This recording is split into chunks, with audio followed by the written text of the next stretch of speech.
and welcome to Journey with the Kellers. My name is Amanda Keller. This is my husband, Joe Keller. And today we are actually starting a new part of the YouTube channel. So I was a kid who grew up with, well, I don't know if you call them mechanics, but people who worked on cars, okay? So my older brother and my dad both did them. But I was the little kid who asked a lot of questions and was really annoying whenever they were doing work around the house. So, or around the cars, I should say. So I was allowed to hold the brakes in when they needed to me or turn the steering wheel this way, but never really allowed to be right next to them because I would yep in their ear. So anyway, so now that I am older, I have actually married a mechanic. So this is my husband, Joe. We've been married now for 26, almost 27 years. Joe graduated from Nashville Auto Diesel College in Nashville, Tennessee, which is now ITT Tech? MTI.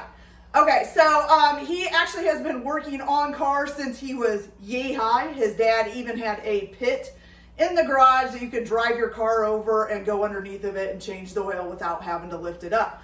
So when Joe was about 12 years old, he started getting jobs as a newspaper boy, as doing the corn stalks, and saved up all of his money, and at 14 bought a 71 Mustang. He took that Mustang completely apart, all the way down, inside and out, rebuilt the whole thing, repainted it, and basically turned it into a Mach 1 by the time he was 16. With help. With help, yes, of course. Big accomplishment, though, even for a 14 to 16-year-old boy. Anyway, since then, he went to Nashville Auto Diesel College, graduated in the top 20% of his class, and has been working on semi-trucks ever since. So he works on semi-trucks and trailers, but he does do a lot of side jobs working on cars, and of course has bought several cars over the years that we've put money into so that he could make them faster and all of that. So today we are going to start with, we are going to be fixing some things on this car too, but we thought we would start with what you look for when you're looking for a used car and how you can find a good one. So I am actually the used car finder. Why? Because Joe sees potentials in everything and he thinks, oh, I can fix that. Oh, I can fix that. When he works a full-time job and has a family. So, spending 3 months fixing something for somebody on a used car is not something we really want to do. So I'm the one who finds the car and he's the one that checks it over for leaks. So what are my rules? One, most used cars, some of them I'll go over 100,000 miles, but most of them need to have less than 100,000 miles. Even if you're only looking for that $3,000, $4,000, and $5,000 car, I still like to be under 100,000 miles. Two, it can't have tiny bits of rust, but no huge holes or surface rust all over the place. Three, unless it's a classic. Three, it needs to have good working mechanics. Everything needs to drive. It needs to run smoothly. I don't want to feel hard shifts. I don't want to feel anything like that. So I will go find the car. Sometimes I will go look at it myself and test drive it. I kind of have a feeling for some things just because over the years I've learned some things. But before anything is purchased, he crawls all over it because he's a mechanic. So we thought we would show you what we do first. But this one we did not. Yes. So this is my mom's car. My mom actually got into a wreck a couple months ago. The guy who hit her totaled out her car, and so she had to find a new used car quickly. I did send her this car. I found it on Facebook and I sent it to her. But when she went to go look at it, I was sick and my husband was at work. So she picked this out herself. Luckily, it ended up being a fairly decent car. It needs a few minor things, and luckily it's small things that can be done in a day or two. So that's what we're gonna do. But first, we're gonna take you around this car and show you what we would have done if we had went and looked at this car. So I'll be right back. Okay, you guys, so this is a 2013 Nissan Rogue. And so like I said, we did not officially inspect this car because we weren't not there to really do it. So we're gonna kind of go over, first of all, the first things, if you're pulling up to a car, even if it's for sale by a dealer or by a person, what you need to do. So the first thing you wanna do, don't get into it, don't check under the hood. You want to inspect the outside of the car. And what you're looking for are flaws. If the paint is brighter in one area than it is on the rest of the car, that could mean that at one time it was wrecked and that's been fixed. Look for dents and scratches. If they're small little door ding dents, no big deal. But if there's a big dent, You want to make sure that that's not in an area that dent could have caused damage. And you might want to ask them about, hey, where'd this dent come from? And see if they have an explanation. The more inspection you do on a car and the more you look like you know what you're doing, even if you don't, the more nervous a seller will get and the more they'll blab about what they know is going on. Or, oh, that was just this. Oh, that was just that. So keep that in mind. Even if you really don't know what you're doing, but if you look like you know what you're doing, they get nervous. That's how we got $2,000 off this truck over here at a dealership. So keep that in mind. Okay, you guys, so first things first, we're gonna inspect everything. Look at your panel gaps, and this is a good example because this was wrecked in the front, minor wreck. So look how tight this is over here, and then you come over here, and this is brighter black too. Yeah, see bright the and dull. Dull and bright. I don't know how well you can New see that. grill, This lighting. So that's a giveaway. The car this old, it's got a new grill, and then look at this. So See the not a big big old gap? deal. We didn't go with her to look at it. So that means at some point this was probably in a front end crash. So that means you always want to check the mechanics also once you look under the hood. Do you see anything that maybe they didn't repair? Is something leaking now that maybe started leaking afterwards because maybe it had a small crack that's gotten bigger? So things can happen as time goes on after a car's been wrecked. So we do know that something happened on the front end. You're going to keep looking at everything, look at your doors, and again, you're looking for different colors of paint, different brightnesses. You're looking for dents or scratches. This one's in actual pretty good shape except for the front end. Even though this is a pretty good scratch and it can't be buffed out, you can feel it. That's actually through the paint. You can buy some of that touch-up paint and touch that up. Got a lot of rock chips, which is normal. Now, the other thing, because we live in Illinois, the one thing that you really have to watch for in Illinois is rust because, of course, And this is solid. they salt our streets every winter when it snows. So we get a lot of rust around the wheel wells because, of course, your tires are turning and they're spraying it up in here and the salt just sits there. And also back here on the corners of the doors and stuff like that. So that stuff, if you live in a place who uses salt, you're going to want to really look at. Do you see any bubbles starting? Because if they are, it's a good idea not to say no to the car, but to maybe think about, ooh, maybe I should fix that before it gets too out of hand. Okay? So once you've inspected the whole outside of the car and asked any questions that you have of whoever you're talking to. Now, if it's a dealership, most likely they're not going to know a whole lot. But if it isn't and it's a personal person or a person that you're buying it from, they might have a story. And because you're finding things, they might start getting nervous. The other red flag as you're walking around is make sure that you don't have one new tire. So say you see a fender that's dented or a fender that's painted, and it's got a new tire there. Well, that could indicate that that suspension component on that side is damaged and they're hiding it with a new tire. Or even just 2 new tires. Most people put 4 on at a time, so look at that close if you see 1 new tire. Good idea. Okay, you guys, before we go, there is one other thing that I forgot to mention while we were still out in the garage, and that is your tires. So you do want to check over your tires as well as you can. Make sure that they're all wearing at the same amount. Like there's no like one part of it, the tread is more gone than the other, or the backside is more worn than the front. If it's like that, that can mean there's problems with the alignment or all kinds of things like that. You don't want to have tires that are wearing unevenly. Also, you want to check the tread itself. So there's always the penny test. The penny test is where you take a penny and you turn it so the head is facing you, Lincoln's head is facing you, and you put his head down into the little tread wells that are in between the treads, okay? Put it down into the tread well. As long as the tread covers a little bit of Lincoln's head up here, you're okay. You're legally okay. If it doesn't, then you definitely need new tires. Now, also, if you live in states where you get a lot of snow or rain or bad weather, you may want to have a little bit more than that. They say you can do a quarter test. I've always heard about the penny test. I've never heard of the quarter test. But yeah, you can do the same thing with a quarter. And if the top of Washington's head is covered, then your tires are good for like wintertime and bad weather. But the exact amount of tread is 2/32 for legally having if they're below that, then you can't, you're not supposed to be driving those on the road. They're considered dangerous, okay?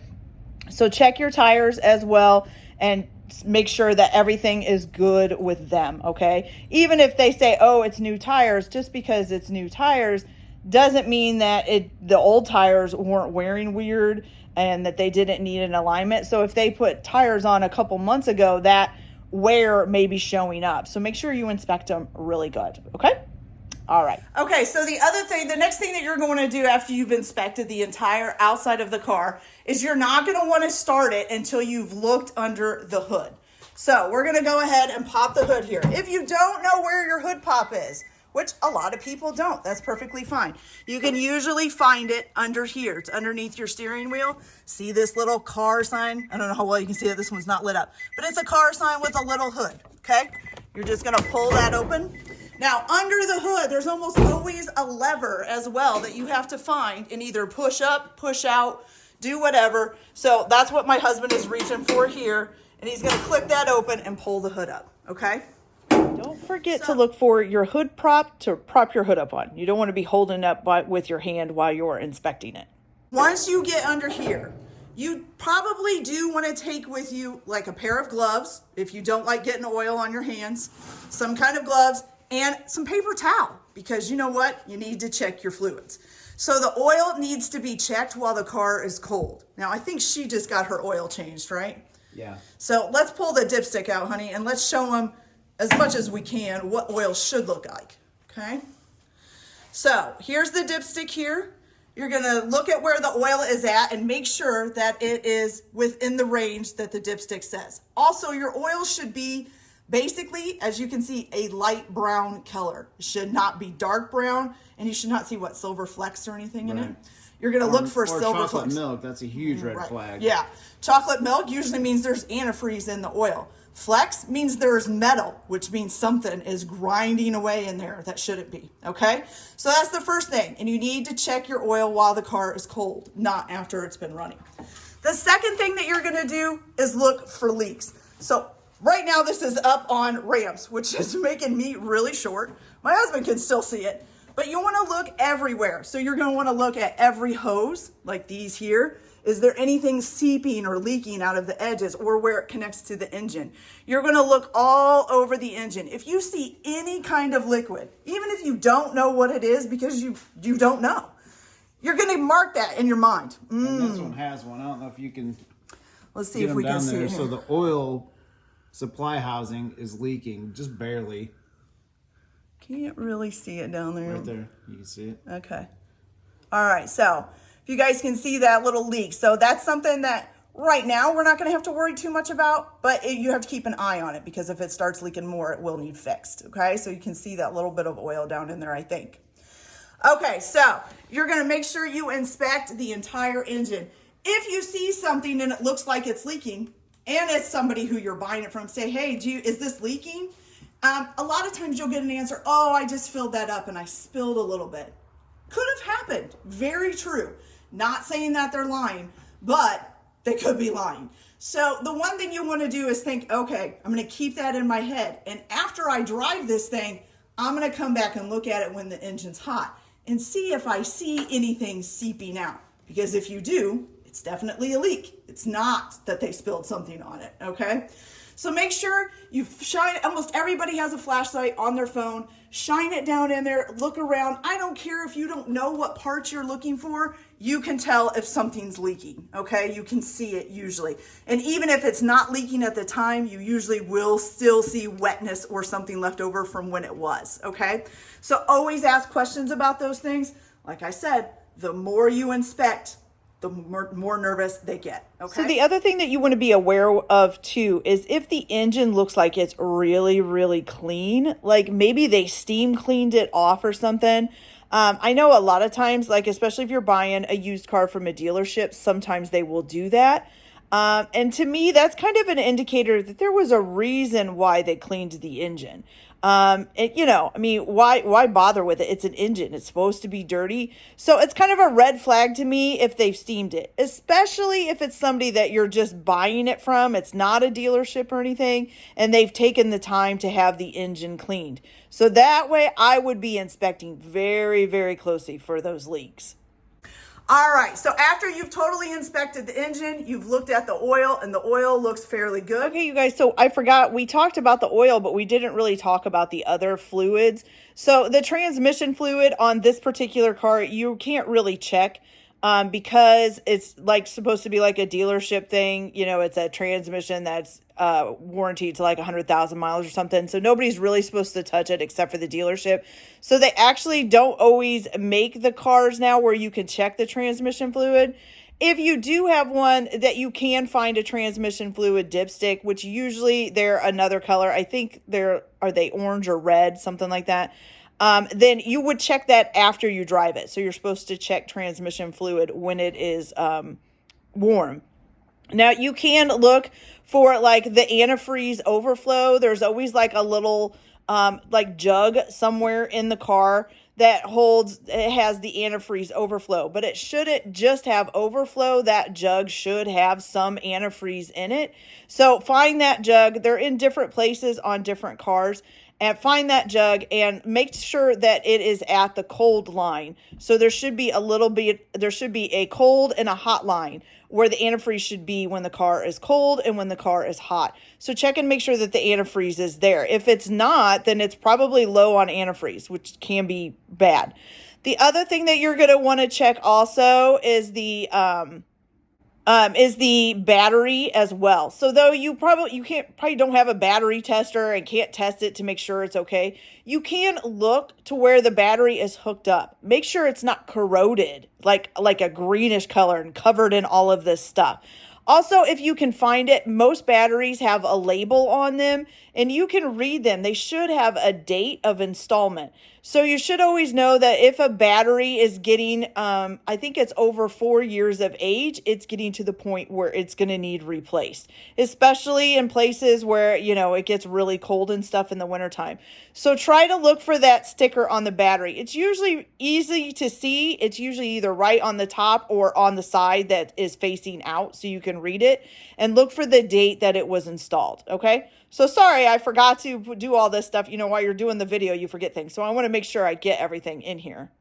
The next thing, if you can do it, now I know not everybody can do it. I actually cannot do it anymore. But if you can do it, or if you can get under it, you need to inspect the underneath for the same thing.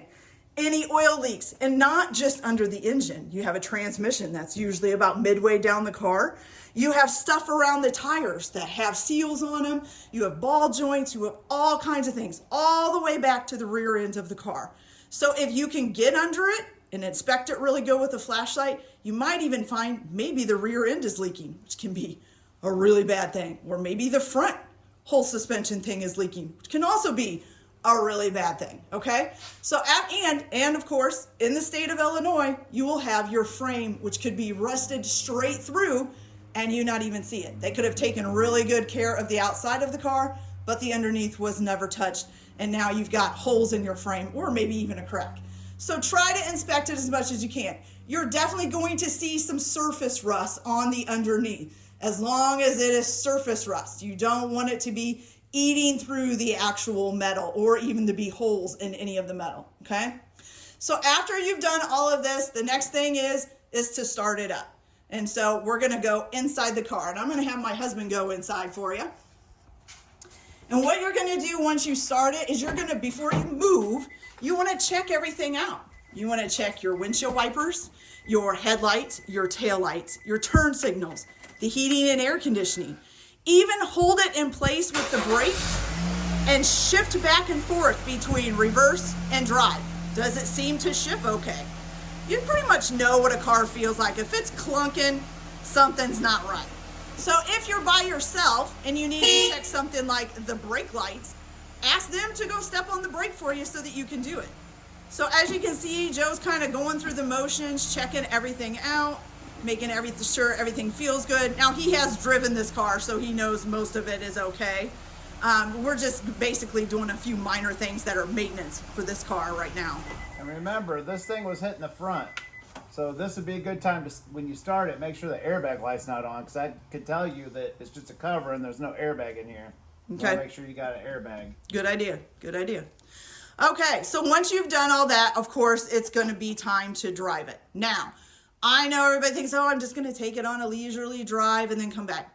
No, you need to take that thing out, and you basically need at some point, now not right when you first get it out. So take it out, let it warm up a little bit, and then you need to floor that baby and see how it does. I know that everybody says, no.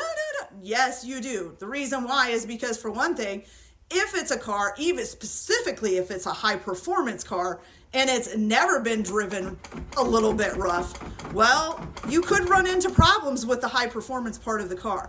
It's important that they actually do go fast at times to get some of the stuff out of them, okay? So they can get carbon buildup, they can get all kinds of things. So you wanna make sure when you get on it that it's gonna be there for you to get on it. You never know when you're gonna need it. Somebody might be trying to plow into you. You might be trying to get out of somebody's way. So make sure that it is working effectively at slow speeds and at fast speeds, okay? Plus, a transmission will act up more under load than it will without a load. So pay attention to how it shifts when you floor it. If it shifts really hard between first and second, or second and drive, maybe think about not getting that car. Right, because that could mean that technically could be a problem. So the last thing that you're going to want to do is also inspect the interior. Now, interior for some people may not matter as much, but as you can see, like this one has a hole in it. That kind of looks like maybe somebody had smoked in this car at one time. So you're going to keep those things in mind too. And if it's really, really dirty, that may be something that you don't want to deal with. So make sure you deal with that. So once you get back and you shut off the car, you can go ahead and check your engine again. Look to see if any of those spots that you saw fluid look like they're actively leaking, and do things like that. This is also the time that you would check the transmission fluid if you can check it. Like I said, in this car you can't check it, and I think a lot of the newer cars you can't really check the transmission fluid anymore. So, but if you do see a transmission fluid dipstick, you would do the same thing now that you did with the oil.